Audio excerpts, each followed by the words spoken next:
My guest today is Monica Blocker, Director of Business Development at Houlihan Capital, a leading valuation and financial advisory firm surveying hedge funds, private equity, venture capital, and increasingly crypto funds.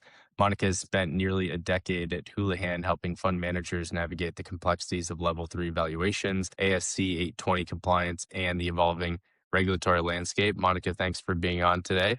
And let's just start with a little bit of an intro about your role and your firm. Can you tell us a little bit about what Houlihan Capital does, and what your clients are like, and how you help?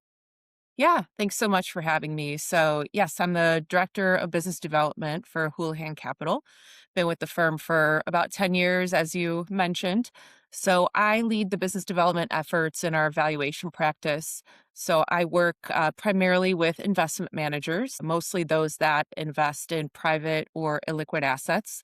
So, our typical clients are private equity, private credit, a lot of VC funds over the last few years across different industries, but we've had a huge growth in crypto VC clients. We also work with hedge funds and 40 Act funds that allocate a portion of their portfolio to illiquids. So a big part of my role is building these long-term recurring client relationships and becoming a trusted valuation partner at support for these transaction related needs for these funds as their portfolios and funds evolve. In addition to our valuation side of the house, we do have a boutique investment bank as well. Tell us about the life cycle of a client engagement. So imagine folks can come to you from various different ways. Hey, we're launching a new fund. We have a evaluations policy in place. What is the sort of start and life cycle of a client engagement? Of course, at the end of the day, it sounds like the primary sort of role is to be a partner to give an actual valuation, but it's not just like a one and done relationship, right? Yeah. So some funds get in touch with us upfront and we're hired at the front end of the process.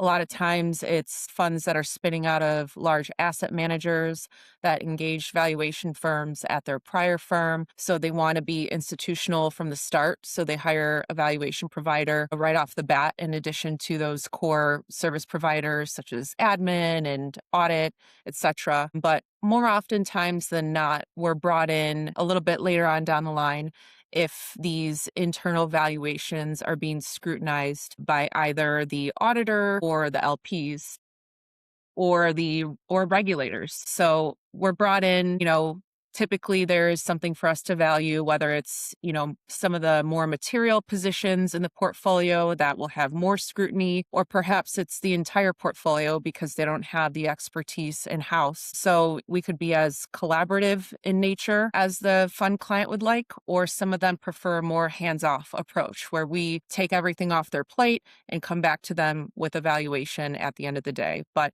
more often than not, it's more of a collaborative. The fund is ultimately the closest to the portfolio companies. They're the ones making these investments, talking to management. They know these investments day in and day out and are the closest to them. So we rely on what they say to us and then, of course, apply our independence and the proper valuation methodologies at our disposal.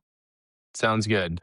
Now, for folks who are not valuations experts, can you give an overview of the different levels of level one, two, three valuations and really sort of the basics of what that means? And then we'll get into a little bit more of like the importance of a partner like you and your specialties. Yeah. So level one assets, they're actively traded. They have observable prices. So a great example are public equities. Level two, they have some observable inputs, but not a direct price. So more so like bonds or derivatives. So level three assets, they're the most complex. That's where we come in.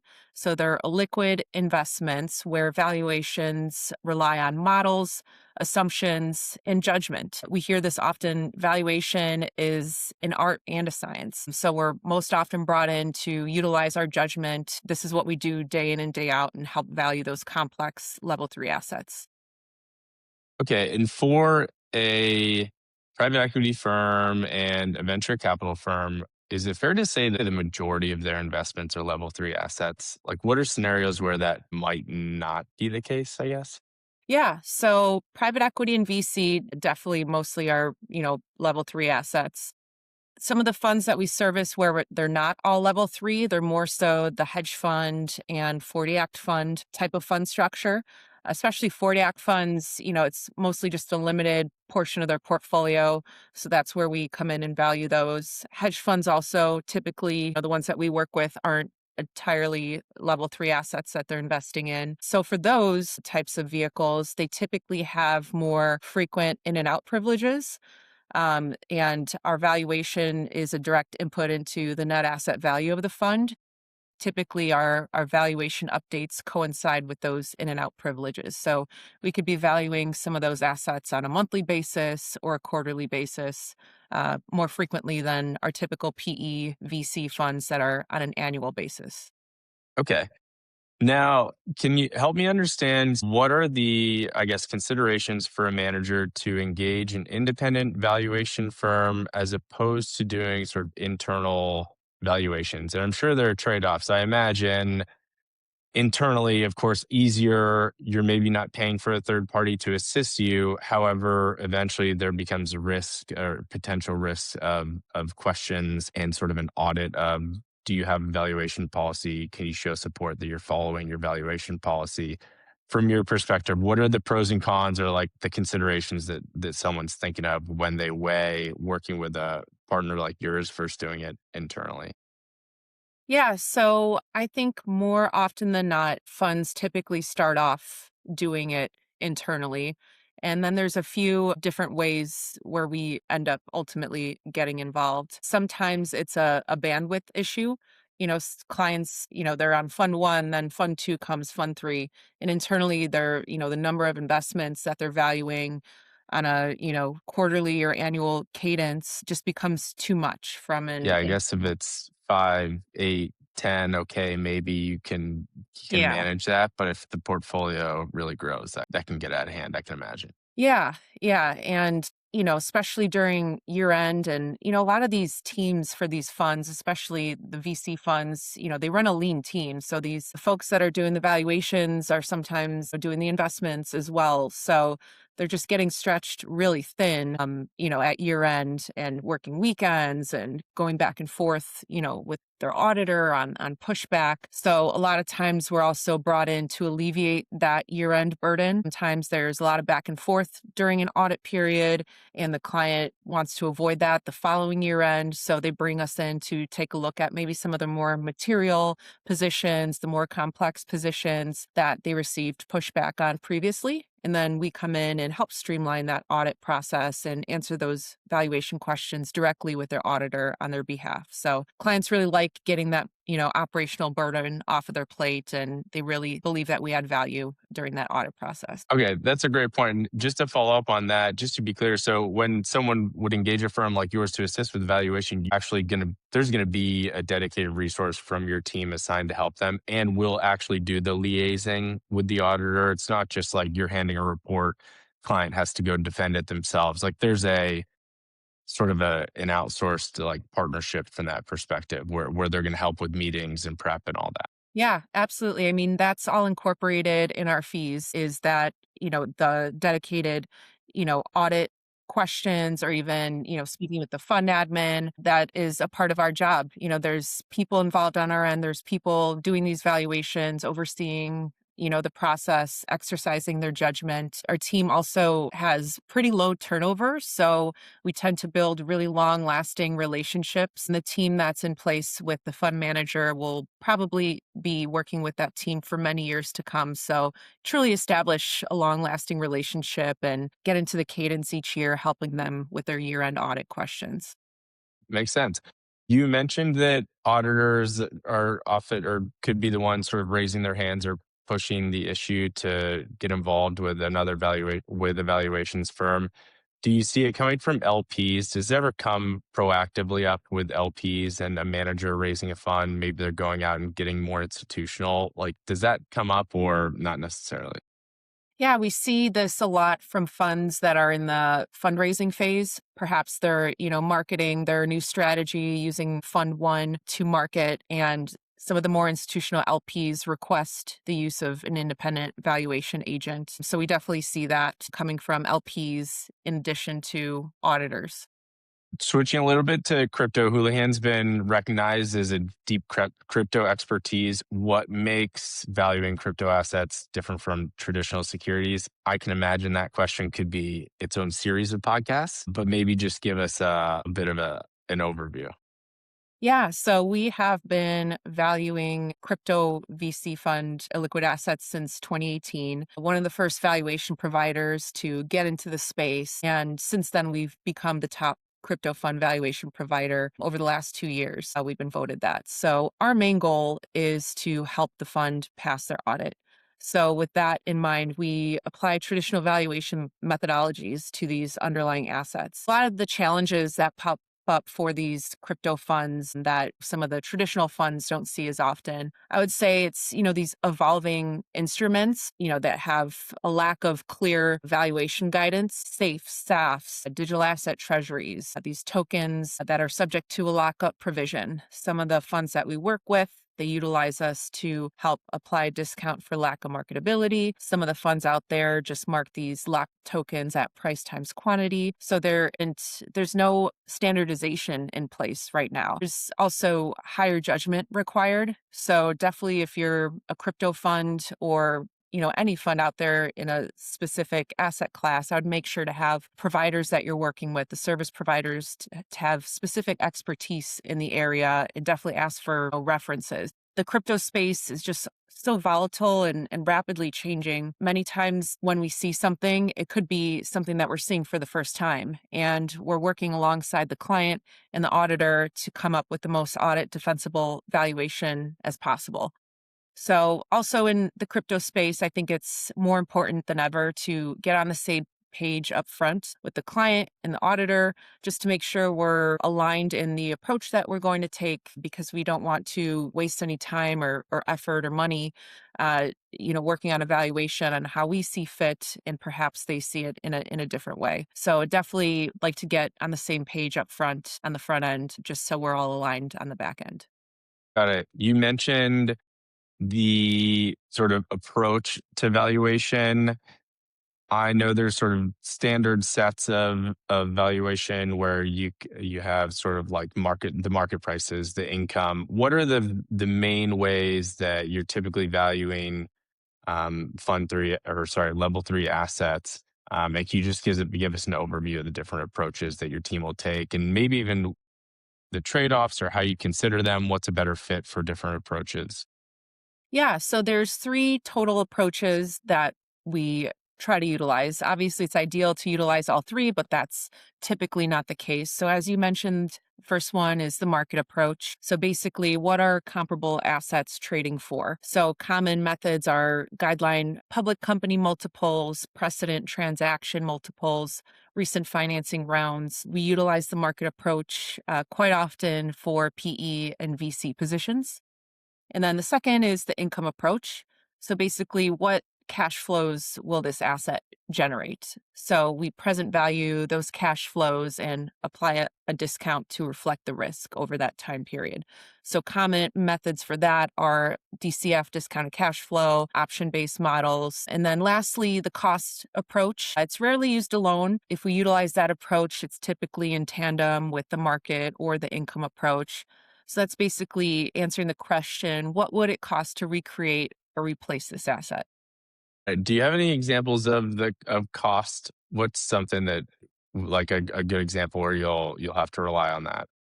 Yeah, so this applies best to companies that are very asset heavy. So the value lies more so in the assets themselves than, the operations. So typical use cases are very early stage companies with minimal operations in place, or perhaps like a more of a distressed or wind down scenario.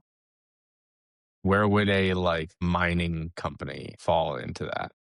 Definitely more of a cost approach, especially if it's a early stage mining operation. If it's more large scale and we could find some comps out there, then we could probably utilize some of the market approach as well. Got it. What are some of the mistakes that managers who are using valuations partners for the first time kind of fall into? I guess it could be mistakes. I'd be curious if you'd have stories of folks who have come to you because they've made mistakes on their own internally and now they've they have sort of almost a mess to clean up. Mhm. And then that's one subset of like what led them to these issues that you had to fix. And then others are almost mistakes or sort of pitfalls that you try to help emerging managers avoid when they start working with a group like you for the first time. So, kind of separate questions there. Yeah, so sounds like, you're alluding to, like, common pain points that managers that we're working with. Definitely. Yeah, so, I would definitely say lean teams being stretched really thin. They see it as a cost savings approach by keeping valuations internal and maintaining the control and keeping the costs internal. But especially as the fund grows, as we mentioned earlier, and the number of positions grow, these team members end up working weekends, distracts them from doing their other jobs, especially if they're lean team wearing multiple hats. So that's something that we see often that we're ultimately brought in to help, at least with some of the more material positions that they have.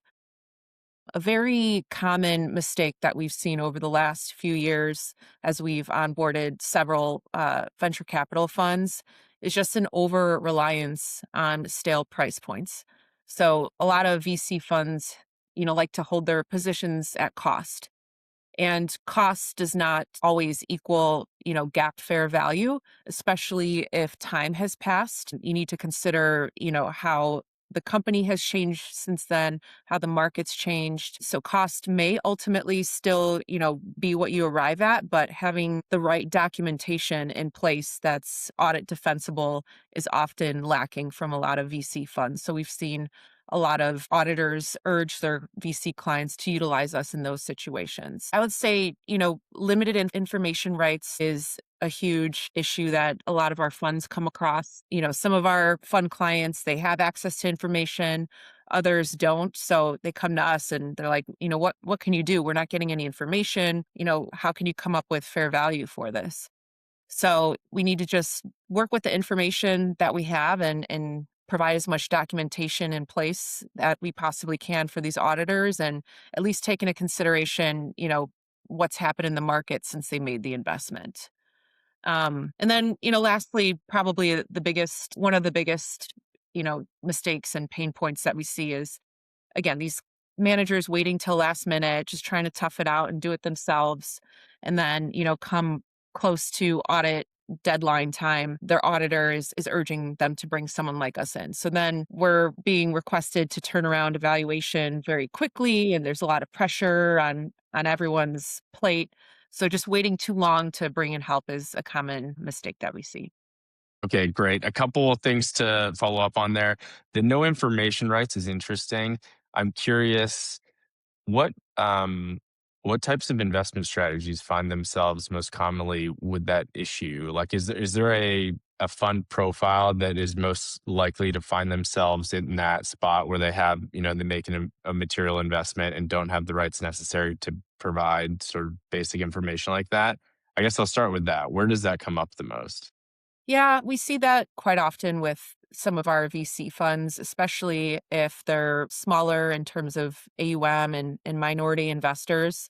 They just don't have formal information rights at the portco level. So as a result, they, rely on partial information, sometimes just email updates or just no response at all because the portfolio company doesn't have an obligation to update them.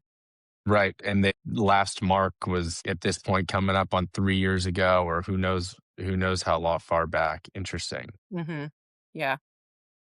And then you mentioned timeline, not great for them and for you and for the auditors when it's a last minute engagement. What would you wish that managers do? What is sort of, I mean, ideally someone engages with you at the beginning of the year. There's clear policy in place that says we have evaluations policy. We're going to engage a third party for XYZ assets or XYZ portion of the portfolio.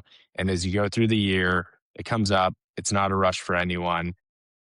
Let's say someone is surprised, a new CFO shows up, needs help, whatever it may be. What is sort of the quickest you guys can help someone or turn around a subset of a portfolio and help out?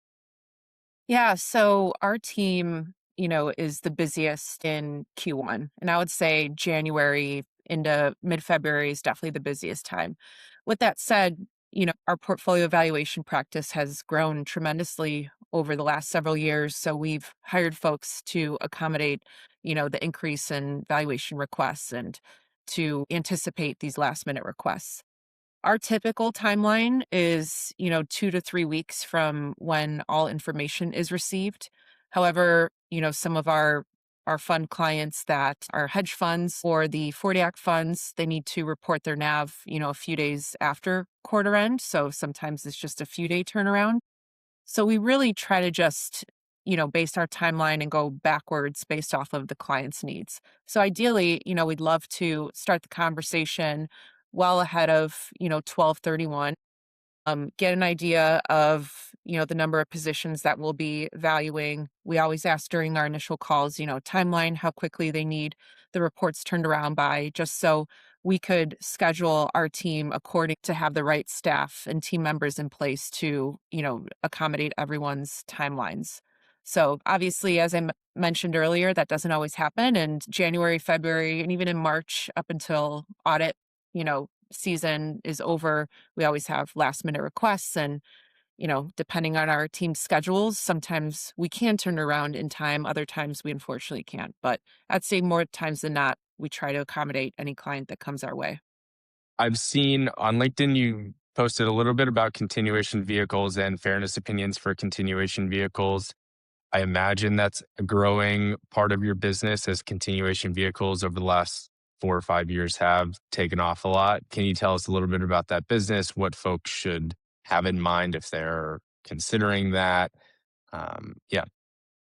Yeah. So the main service that we offer for continuation vehicles are fairness opinions. And, my president and co founder of our firm, Andy Smith, loves to mention this. This isn't just a sideline business for us. We own the domain fairnessopinion.com. We've been doing fairness opinions since the beginning. They've just become much more frequently utilized over the last few years, especially for these continuation vehicles. As you mentioned, they're just becoming much more common because hold periods are getting longer, exit markets are volatile, and these GPs really want to keep these great assets for longer periods of time and not forcing a sale. So it gives the LPs flexibility as well to take cash or roll into this new vehicle. But the fairness opinions show up because these deals are inherently conflicted. The GPs are effectively on both sides. They're selling the asset out of one fund and they're putting it into the new fund. So it's of utmost importance to make sure that these assets are being transferred at a fair value for all investors so that, the previous fund is exiting at a fair value, the new fund is getting in at a fair value.